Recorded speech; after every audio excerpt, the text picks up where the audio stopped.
తేజస్వి సూర్య నిన్న delimitation women reservation bill మీద మాట్లాడుతూ సంబంధం లేకుండా తెలంగాణ బైఫర్కేషన్లో పాకిస్తాన్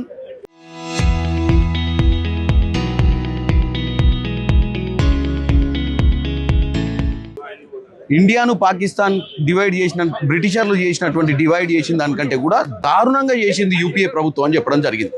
నేను ఒకటే చెప్పదలుచుకున్న తేజస్వికి, నీకు ఏం అవగాహన ఉందని మాట్లాడిన ఒక 1600 మంది బలిదానాలు, నీళ్లు, నిధులు, నియామకాల నినాదంతో తెచ్చుకున్న తెలంగాణను నువ్వు అంత అవమానకరంగా మాట్లాడినప్పుడు నువ్వు ఈరోజు మేము ఒకటే డిమాండ్ చేస్తున్నాం పార్లమెంట్లో, ఆ వర్డ్స్ ఏదైతున్నాయో అవి డిలీట్ చేయాలి రికార్డులుగా. రెండోది, తేజస్వి సూర్య తెలంగాణ ప్రజలకు క్షమాపణ చెప్పాలి.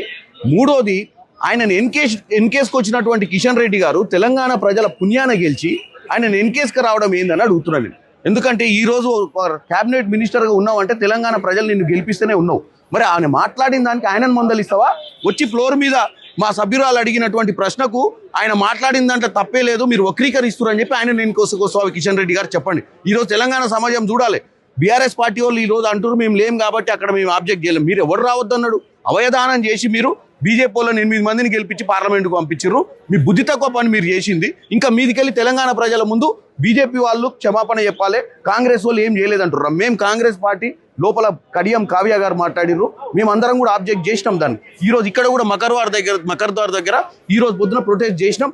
తెలంగాణకు గురించి మాట్లాడినటువంటి తేజస్వి సూర్య ఇమ్మీడియట్గా క్షమాపణ చెప్పాలి. స్పీకర్ గారు ఆ పదాలను డిలీట్ చేయాలనేది మా డిమాండ్ ఈరోజు.